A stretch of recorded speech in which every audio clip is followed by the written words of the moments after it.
दोस्तों थाईलैंड ने 2025 में last year 33 million foreign tourist को वेलकम किया था, जिसमें से 2.5 मिलियन विजिटर्स ओनली इंडिया से थे थाईलैंड को विजिट करने के लिए। फिर भी क्या रीजन है कि थाईलैंड ने वीजा फ्री एंट्री जो कि 93 कंट्रीज के लिए इंक्लूडिंग इंडिया के लिए वैलिड था, उसको जस्ट स्क्रैप कर दिया है। दोस्तों थाईलैंड हमेशा से ही टूरिस्ट डेस्टिनेशन का हब रहा है। थाईलैंड में लाखों टूरिस्ट जो है वो हर साल अपनी छुट्टियां मनाने के लिए थाईलैंड में आते हैं, क्योंकि ये बहुत ही ज्यादा इजी डेस्टिनेशन है और खासकर इंडियन लोगों के लिए बहुत ही नजदीक है इंडिया से, जिस वजह से लाखों की तादाद में टूरिस्ट जो है वो इंडिया से थाईलैंड आते हैं अपनी छुट्टियां मनाने के लिए। जो सबसे पहला रीजन है वो थाईलैंड के लोगों की सेफ्टी के मद्देनजर रखकर फैसला लिया गया है, क्योंकि जितने भी टूरिस्ट फॉरेन से आते हैं वो अननेसेसरी थाई लोकल लोगों के साथ जो है वो स्पैट में देखे गए हैं। अभी आपने रिसेंटली कई वीडियोस देखे होंगे जिसमें बहुत सारे फॉरेन नेशनल लोग इंक्लूडिंग इंडियन जो है वो थाई लोगों के साथ लड़ाई करते हुए देखे गए हैं। दूसरा जो सबसे बड़ा रीजन है वो ये है कि बहुत सारे फॉरेनर लोग जो है वो इलीगल तरीके से भी थाईलैंड में रहते हैं। 60 डेज के बाद वो रिटर्न नहीं जाते और जो है अपना स्टे जो है वो एक्सटेंड कर लेते हैं।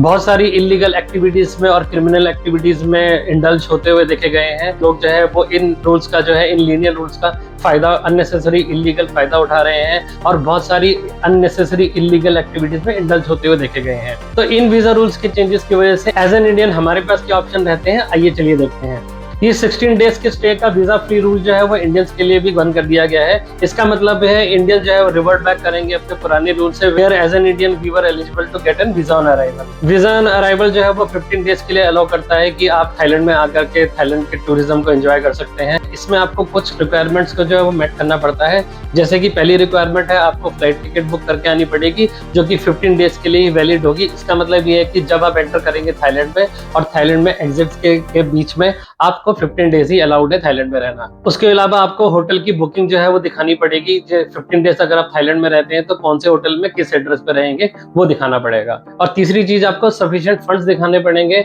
अपनी बैंक स्टेटमेंट दिखानी पड़ेगी जिसमें से मिनिमम 10,000 थाई बाट या फिर 20,000 थाई बाट एज ए फैमिली आपको दिखाना पड़ेगा कि आपके बैंक अकाउंट में है। दूसरा ऑप्शन जो है वो प्री अप्रूव्ड ई वीजा का है, जिसमें आप मैक्सिमम 60 डेज में स्टे कर सकते हैं। इसमें भी आपको सिंगल एंट्री ही अलाउड है, लेकिन आप जो है थाईलैंड के अंदर इसमें कोई भी 60 डेज तक आप रह सकते हैं between the 3 months of tenure.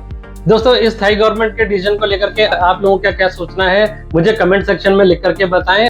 इस वीडियो को लाइक जरूर करें और शेयर करें, और अगर आप कुछ और थाईलैंड के बारे में जानना चाहते हैं और ये चाहते हैं कि मैं उसके बारे में वीडियो बनाऊं, मुझे कमेंट सेक्शन में लिख के दें।